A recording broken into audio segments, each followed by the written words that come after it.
आज हम पढ़ने वाले हैं टेम्परेरी इंजेक्शन। टेम्परेरी इंजेक्शन हमारी सीपीसी में डिफाइन करा गया है अंडर ऑर्डर 39 के रूल 1 से लेके 5 तक। सबसे पहले हम जानते हैं टेम्परेरी इंजेक्शन का मतलब क्या होता है। टेम्परेरी का मतलब होता है कि कोई ऐसी चीज़ जो परमानेंट ना हो, और इंजेक्शन का मतलब होता है कि एक ऐसा ऑफिशियल ऑर्डर जो कोर्ट की तरफ से आया है किसी चीज़ को करने के लिए या फिर किसी चीज़ को नहीं करने के लिए। तो यही होता है हमारा टेम्परेरी इंजेक्शन, एक नॉन नॉन परमानेंट ऑर्डर जो कोर्ट की तरफ से आया है किसी चीज़ को करने के लिए या फिर किसी चीज़ को नहीं करने के लिए। अब इसको एक एग्जांपल के थ्रू समझते हैं। समझ लीजिए ए एक पर्सन है जिसने अपना घर रेंट पे दे दिया बी को, और जो बी होता है वो ए के बिना परमिशन के उसमें अनऑथोराइज चेंज करा लेता है। ऐसी सिचुएशन में जो ए है वो कोर्ट के पास जाएगा और टेम्परेरी इंजेक्शन की डिमांड करेगा और कहेगा जो बी ने मेरे घर में अनऑथराइज चेंज कराया है मैं उसको हटाना चाहता हूँ, उसको डिमोलिश करना चाहता हूँ। तो इसी को हम टेम्परेरी इंजेक्शन कहते हैं। या फिर समझ लीजिए एक और एग्जांपल के थ्रू कि ए और बी दो पर्सन है और इन दोनों के बीच में कोई लैंड को लेकर डिस्प्यूट चल रहा है। तो डिस्प्यूट के दौरान जो बी होता है वो लैंड पे कुछ बाउंड्री वगैरह करा देता है। तो ए जो होता है वो कोर्ट में जाके कह सकता है कि देखिए हमारा जो डिस्प्यूट है अभी कोर्ट में चल रहा है, तो बी से कहिए कि वो उस लैंड के ऊपर कोई बाउंड्री ना कराए या फिर कुछ तोड़ा फोड़ी ना करे, उसको पे टेम्परेरी इंजेक्शन लगाइए जिससे कि उस लैंड की वैल्यू कम या ज़्यादा ना हो। तो इसको भी हम टेम्परेरी इंजेक्शन कहते हैं, किसी काम पे रोक लगाना कि वो बाउंड्री ना कर सके उस पर रोक लगा दीजिए जब तक कोर्ट की तरफ से फाइनल डिसीजन नहीं आ जाता कि वो जो लैंड है किसके पास कितना जाएगा, जब तक इस पे टेम्परेरी इंजेक्शन लगा दीजिए। अब इसका थोड़ा सा थ्योरी पढ़ लेते हैं। Preventing a tenant from making unauthorise change, जो हमने ऊपर पढ़ा था। जो ए है उसने बी को घर दिया था, उसने एक अनऑथराइज चेंज लाया घर के अंदर, और जो ए है उसने कोर्ट में जाके डिमांड करी और उस अनऑथराइज चेंज को डिमोलिश करा। यही वो एग्जाम्पल मैंने इधर लिखा है। If a tenant pulled a garden terrace without the landlord permission, the landlord may seek a temporary injection to demolish it. ठीक है ना, टू डिमोलिश इट। तो ये था हमारा टेम्परेरी इंजेक्शन का बेसिक इंट्रो। अब बात करते हैं डेफिनेशन की, थोड़ी सी मतलब डेफिनेशंस टाइप में। तो इंजेक्शन जो वर्ड है वो हॉर्सबेरी लॉ के द्वारा में डिफाइन करा गया है कि a judicial process where by a party is order to refrain from doing और to do a particular act और थिंग। बेसिकली इसका मतलब ये है कि एक जुडिशियल प्रोसेस है जिसमें एक पर्सन को कहा जाता है कि आपके ऊपर इस काम को करने के लिए रोक लगाई गई है या फिर आप ये काम कर सकते हैं। जैसे कि ए ने बी को बोला पीछे कि आप जब तक हमारा उस प्लॉट का उस लैंड का डिसीजन नहीं आ जाता कोर्ट के द्वारा बाउंड्री ना करिए, तो वो हो गया रोक लगाना। या फिर जो कोर्ट ने पहले वाले केस में उसको लैंडलॉर्ड को परमिशन दी थी कि वो डिमोलिश कर सकता है अनऑथराइज वर्क को, तो इसी को ही हम टेम्परेरी इंजेक्शन कहते हैं, इंजेक्शन कहते हैं। Kinds of injection are injection. Kinds of injection, there are three types of injection: temporary, permanent and mandatory. Temporary injection define करा गया है हमारे स्पेसिफिक रिलीफ एक्ट के सेक्शन 37 के ए में, और इससे अलग ऑर्डर 39 के रूल 1 से लेके 5 तक कवर करता है temporary injection. On the other hand permanent injection define करा गया 37 के 2 में of specific relief act, and mandatory injection is also defined under the specific relief act under the section 39। अब बात करते हैं टेम्परेरी इंजेक्शन। टेम्परेरी इंजेक्शन को define करा गया है सेक्शन 37 के फर्स्ट में ऑफ स्पेसिफिक रिलीफ एक्ट। यहाँ पे ये कहा गया है कि temporary injection are such as are they continue until a specific time और until the further order of the court, and they may be grant at any stage of the suit and are regulated by the code of civil procedure. इन्होंने इस definition में ये कहा है कि जो temporary injection है वो किसी भी स्पेसिफिक टाइम पीरियड के लिए दिया जा सकता है, और वो जब तक दिया जा सकता है जब तक कोर्ट का कोई और सा ऑर्डर ना आ जाए, और उसको किसी भी स्टेज ऑफ सूट पे ग्रांट करा जा सकता है, और इसको रेगुलेट कराया जाता है सिविल प्रोसीजर कोड के अंदर। अब बात करते हैं टेम्परेरी इंजेक्शन की मीनिंग की। वही मीनिंग है जो हम इतनी देर से पढ़ते आ रहे थे कि restrains a party temporary for doing the specific act and can be grant act only until the disposal of the suit और until the further order of the court. Same चीज़ जो हमने ऊपर पढ़ी थी कि किसी पार्टी को टेम्परेरी स्टॉप लगा देना, और ये इसको ऑर्डर को कब ग्रांट कर सकते हैं, कभी भी ग्रांट कर सकते हैं सूट के eight any stage of suit, और जब तक कोर्ट की तरफ से दूसरा ऑर्डर नहीं आ जाता जब तक ये टेम्परेरी इंजेक्शन रहेगा। यही चीज नीचे बोली गई है कि जो टेम्परेरी इंजेक्शन है may be grant at any stage of suit like even before the service of the summon to the defendant. अब बात करते हैं ऑब्जेक्ट। करते हैं इसके ऑब्जेक्ट की। इसके ऑब्जेक्ट को डिफाइन करा गया है एक केस लॉ के अंदर, Borden versus Fordon AIR 1990 supreme court. इस केस लॉ में ये कहा गया है कि जो it was held that the objective of granting temporary injection is to maintain and preserve words को ध्यान रखिएगा, status quo at the time of the institution of the proceeding and to prevent any change in it until the final determination of the suit। Basically इसमें ये कहा गया है कि जो हमारा जैसे केस आया था वो वैसे ही वैसा रहे। फॉर एग्जांपल किसी लैंड के ऊपर कोई केस आया तो उसमें डिस्प्यूट चल रहा था, तो जब तक केस का फाइनल डिसीजन नहीं आ जाता ना, उसमें कोई चेंज ना हो, उस लैंड के अंदर कोई तोड़ा फोड़ी ना हो या कुछ नया रिकंस्ट्रक्शन ना हुआ हो, प्रिवेंट एनी चेंज, उस चीज में कुछ चेंज ना हो, उस चीज को प्रिवेंट करने के लिए टेम्परेरी इंजेक्शन आया है। या फिर जो लैंड है उसमें कुछ चेंज हो गया हो, उसकी वजह से फ्यूचर इंजरी हो सकती है, पर्सन को, प्लेंटिफ को, डिफेंडेंट को फ्यूचर इंजरी हो सकती है, उस इंजरी से बचाने के लिए टेम्परेरी इंजेक्शन आया गया है। तो टेम्परेरी इंजेक्शन के दो मेन मोटिव है, एक तो प्रिवेंट एनी चेंज और प्रिवेंट फ्यूचर लॉसेस। ये था हमारा टेम्परेरी इंजेक्शन का ऑब्जेक्टिव। अब बात करते हैं ऑर्डर 39। ऑर्डर 39 में हमें 5 रूल्स पढ़ने हैं, 1 to 5। ऑर्डर 39 का रूल 1 एंड 2 बताता है कौन कौन से ग्राउंड्स है जहाँ पे हम टेम्परेरी इंजेक्शन ग्रांट कर सकते हैं। 2A बताता है क्या क्या उसके कॉन्सिक्वेंसेज है। 3 बताता है एक्स पार्टी इंजेक्शन। 4 बताता है हमारा अमेंडमेंट्स। 3A बताता है हमारा अमेंडमेंट्स। 4th बताता है हमारा डिस्चार्ज और 5th बताता है कॉर्पोरेशन। अब बात करते हैं कि कौन कौन से ऐसे ग्राउंड्स है जहां हम टेम्परेरी इंजेक्शन की डिमांड कर सकते हैं। Ground of issuing temporary injection, there are 5 main grounds जहाँ पे टेम्परेरी इंजेक्शन इशू कराया जा सकता है। जो पहला ग्राउंड है वो ये बोलता है any property in dispute in a suit is in danger of being wasted, damage और अलाइंड। इसका मतलब क्या होता है कि कोई ऐसी प्रॉपर्टी जिस पे किसी भी तरीके से कोई वेस्टेज हो सकता है या फिर उसका मिसयूज हो सकता है या उसको डैमेज हो सकता है या वो अलाइंटेड हो सकती है, ऐसी सिचुएशन में टेम्परेरी इंजेक्शन की डिमांड करी जा सकती है।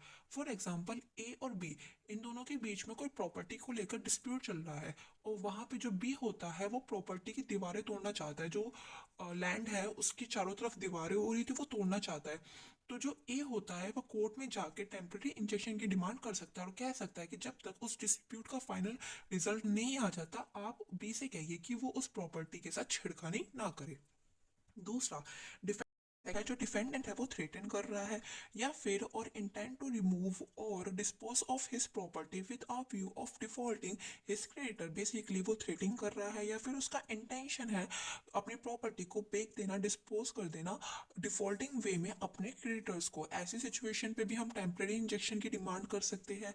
थर्ड पॉइंट हमारा ये बोलता है जो डिफेंडेंट है वो थ्रेटन कर रहा है हमारे प्लेंटिफ को, उसको कह रहा है कि जो प्रॉपर्टी है वो मैं ना तेरे से छीन लूंगा, ऐसे कुछ चीजें बोल रहा है। तो ऐसे सिचुएशन में जो प्लेंटिफ है वो टेम्परेरी इंजेक्शन की डिमांड कर सकता है। फोर्थ पॉइंट क्या कहता है कि अगर ऐसी सिचुएशन करता है डिफेंडेंट जिसमें ब्रीच ऑफ कॉन्ट्रैक्ट हो रहा है, तो ऐसी सिचुएशन में भी हमारा टेम्परेरी इंजेक्शन की डिमांड कर सकती है। और फिफ्थ पॉइंट ये बोलता है कि जहाँ पे कोर्ट सोचता है कि टेम्पररी इंजेक्शन की सिचुएशन बन रही है, रिक्वायर हो रही है, वहाँ पे भी कोर्ट टेम्पररी इंजेक्शन दे सकता है। तो हमने क्या क्या पढ़ा, जब ऐसी सिचुएशन क्रिएट होती है जहाँ हमारी प्रॉपर्टी को डैमेज हो सकता है तब टेम्पररी इंजेक्शन कर सकते हैं, या फिर डिफॉल्टिंग वे में जो डिफेंडेंट है वो प्रॉपर्टी सेल करना चाह रहा है तब टेम्पररी इंजेक्शन हो सकता है, या फिर जो प्लेंटिव है उसको डराया जा रहा है, धमकाया जा रहा है, ऐसी सिचुएशन में टेम्पररी इंजेक्शन हो सकता है, या फिर ब्रीच ऑफ कॉन्ट्रैक्ट की सिचुएशन क्रिएट हो गई तब टेम्पररी इंजेक्शन हो सकता है, या फिर एंड में जो हमारा कोर्ट है वो यही सोचता है कि टेम्पररी इंजेक्शन की सिचुएशन बन रही है, देना चाहिए, तब भी टेम्पररी इंजेक्शन दिया जा सकता है। ये बोलता है हमारा रूल 1 और रूल 2 कि कौन कौन सी सिचुएशन होती है जहाँ पे टेम्पररी इंजेक्शन की डिमांड कर सकते हैं। पर इन टेम्पररी इंजेक्शन की डिमांड करने से पहले 3 मेन पॉइंट्स हैं जो हमें अपने दिमाग में रखने हैं, जो बताए गए हैं case Dalpat Kumar versus Paul hand Singh के केस में सुप्रीम कोर्ट ने 3 मेन पॉइंट्स बताए हैं जिनके द्वारा ही हम एक टेम्परेरी इंजेक्शन को ग्रांट कर सकते हैं। पहला पॉइंट बोलता है प्रीमा फेसिस होनी चाहिए, प्रीमा फेसिस की सिचुएशन होनी चाहिए। दूसरा पॉइंट बोलता है कि इररिपलेबल क्लॉसेस होनी चाहिए। और तीसरा पॉइंट बोलता है हमारा बैलेंस ऑफ कन्वीनियंस होना चाहिए। अगर ये तीनों ही सिचुएशन बनती है तभी हम टेम्परेरी इंजेक्शन की ग्रांट कर सकते हैं, उसकी रिक्वेस्ट डाल सकते हैं एंड में। मतलब कि ये तीनों सिचुएशन फुलफिल हुई तभी हम ऐसी किसी चीज में टेम्परेरी इंजेक्शन मांग सकते हैं। ये बहुत इंपॉर्टेंट है। फिर बात करते हैं रूल नंबर 2। रूल 2A बताता है कॉन्सिक्वेंसेस। कॉन्सिक्वेंसेस किसके होंगे जब ब्रीच करोगे आप इंजेक्शन को। फॉर एग्जांपल कि आपको रूल 1 और 2 के अंदर कोई इंजेक्शन मिल गया, टेम्परेरी इंजेक्शन मिल गया, बट आप कहते हो कि भाई मैं नहीं मान रहा कोर्ट की मानने बातें और मैं जाके किसी प्लॉट की दीवारें तोड़ देता हूँ जिसके बीच में आपका ऑलरेडी डिस्प्यूट चल रहा है। तो ऐसी सिचुएशन पे आप पे भी पनिशमेंट लगेगी। तो वो पनिशमेंट कितने टाइम पीरियड की लग सकती है, आप पे 3 महीने तक की आपको जेल हो सकती है अगर आप कोर्ट की बातों का उल्लंघन करेंगे तो। रूल 3 बात करता है हमारा x party injection. X party injection basically कब आता है, जब कोर्ट को लगता है किसी भी नोटिस को भेजने की वजह से कोर्ट की प्रोसीडिंग में डिले होगा तो वो एक्स पार्टी इंजेक्शन को कर लेंगे, बिना नोटिस भेजे उस इंजेक्शन को अप्लाई कर देंगे। समझते इसे, किसी भी इंजेक्शन को ग्रांट करने से पहले नोटिस भेजा जाता है, पर कोर्ट को लगता है कि वो नोटिस भेजने की वजह से उसको डिले हो सकता है तो वो बिना नोटिस भेजे ही उस इंजेक्शन को अप्लाई कर देंगे। अब कोर्ट ऐसे क्यों करते हैं, देखिए समझिए कि ए और बी दो पार्टी है, इन दोनों के बीच में कोई डिस्प्यूट चल रहा है किसी लैंड को लेके और उस लैंड की दीवारें बी तोड़ रहा है। ए ने कहा कोर्ट में जाके कि भाई बी से कि ये दीवारें ना तोड़े जब तक हमारा वो नहीं आ जाता, फाइनल डिसीजन नहीं आ जाता कोर्ट के द्वारा। कोर्ट क्या करता है, इंजेक्शन लगा देता है, टेम्परेरी इंजेक्शन लगा देता है बी के ऊपर कि आप इसकी दीवारें नहीं तोड़ सकते, आपको इसकी दीवारें तोड़ने के लिए मना कर दी गई है।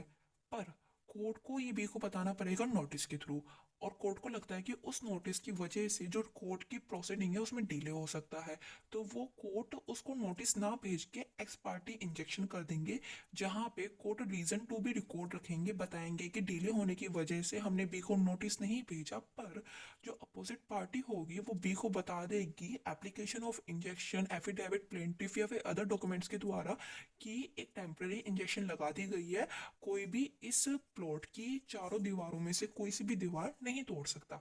तो यही होते हैं हमारी एक्स पार्टी इंजेक्शन, जहाँ पे डिले को रोकने के लिए हम इंजेक्शन को नोटिस ही नहीं भेजते।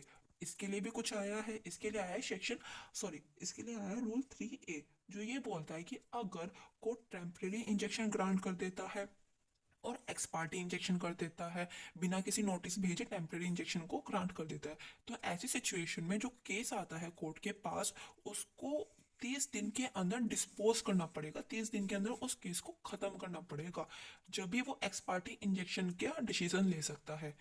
ए और बी के बीच में डिस्प्यूट चल रहा था, बी दीवारें तोड़ रहा था, ए कोर्ट के पास गया, कोर्ट से कहा कि भाई बी से कहिए कि दीवारें विवारें ना तोड़े। कोर्ट ने क्या करा, टेम्परेरी इंजेक्शन लगा दिया, पर टेम्परेरी इंजेक्शन उन्होंने एक्स पार्टी इंजेक्शन के थ्रू करा कि बी को बिना नोटिस भेजे टेम्परेरी इंजेक्शन लगा दिया। अब कोर्ट की ये जिम्मेदारी बनती है जो उनके बीच में डिस्प्यूट चल रहा था उसको 30 दिन के अंदर खत्म करे, उसको फिनिश ही कर दे, उनके डिस्प्यूट का उसका फाइनल डिसीजन 30 दिन के अंदर दे दे। ये बात करता है हमारा रूल 3A। फिर बात करते हैं रूल 4 की। रूल 4 बात करता है डिस्चार्ज सेट असाइड। इसका मतलब बेसिकली क्या होता है कि कभी कोई पार्टी ए और बी है, ए ने कहा कि भाई बी दीवारें तोड़ रहा है, बी पे टेम्परेरी इंजेक्शन लगा दीजिए, उसको रोक दीजिए दीवारें तोड़ने के लिए। बट बी कहता है कि भाई जो ए ने मुझसे बातें कही ना वो बहुत ज़्यादा बकवास है, मैं कुछ दीवारें विवारें नहीं तोड़ रहा था, या फिर जो भी उसने एप्लीकेशंस वगैरह दी है ना वो बेकार है, उसमें कुछ चेंजेस करना चाहता है, उसको डिस्चार्ज करना चाहता है, तो वो उसकी भी डिमांड कर सकता है। ये रूल 4 बोलता है कि कोई भी अगर टेम्परेरी इंजेक्शन की डिमांड कर रहा है और दूसरी पार्टी उसमें कुछ डिस्चार्ज कराना चाहती है, चेंज कराना चाहती है, तो उसकी डिमांड कर सकते हैं। रूल 5 बात करता है कॉरपोरेशन की। कॉरपोरेशन मतलब कि अगर किसी कॉरपोरेशन के ऊपर टेम्परेरी इंजेक्शन लगता है तो इसका मतलब ये नहीं है कि सिर्फ उस कॉरपोरेशन पे टेम्परेरी इंजेक्शन लगता है, उस बिल्डिंग पे लगता है। इसका मतलब ये है कि उसके सारे मेंबर्स के ऊपर टेम्परेरी इंजेक्शन लगता है। फॉर एग्जांपल ये एक कॉरपोरेशन है, इसके ऊपर किसी काम के लिए थोड़े टाइम के लिए टेम्परेरी इंजेक्शन लगा दी गई है, टीआई लगा दी गई है टेम्परेरी इंजेक्शन। पर इसका मतलब ये नहीं कि इस बिल्डिंग पे लगी, इस बिल्डिंग के अंदर जितने भी मेंबर्स मेंबर्स है, मतलब कि 50 लोग हैं, तो उन 50 के 50 लोगों के ऊपर उस काम करने के लिए टेम्परेरी इंजेक्शन लगा दी गई है, जब तक कोर्ट का कोई अलग ऑर्डर नहीं आ जाता या फिर फाइनल डिसीजन नहीं आ जाता कोर्ट के द्वारा। वो 50 के 50 लोग उस काम को करने के लिए नहीं कर सकते, मतलब उस काम को बिल्कुल भी नहीं कर सकते, उन पर रोक लगा दी गई है। ये बात करता है कॉरपोरेशन की। अब एक क्विक रिवीजन करते हैं हमारे ऑर्डर्स का। हमने पढ़े कि ऑर्डर 39 में 5 रूल है, 1 से लेकर 5। 1 और 2 बात करता है हमारे ग्राउंड टू ग्रांट इंजेक्शन, कौन कौन से ग्राउंड्स हैं जहाँ पे हम इंजेक्शन की डिमांड कर सकते हैं। 2 ये बात करता है कॉन्सिक्वेंसेस की, अगर आप ग्राउंड्स को नहीं मानेंगे तो आप पे पनिशमेंट लगेगी, आपको जेल जाना पड़ सकता है।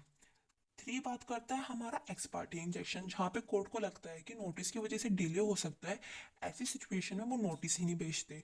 3 में बताते हैं कि अगर वो नोटिस नहीं भेजते तो ऐसी सिचुएशन में जो कोर्ट है उसको 30 दिन के अंदर उस केस को डिस्पोज करना पड़ेगा, उस केस को कंप्लीट करना पड़ेगा, ख़त्म करना पड़ेगा। 4 पॉइंट बताता है डिस्चार्ज के, अगर किसी पार्टी को लगता है कि जो उस पे टेम्प्रेरी इंजेक्शन लगे हैं वो बेबुनियाद है, बेफालतू है, तो वो उसकी डिस्चार्ज की डिमांड कर सकता है।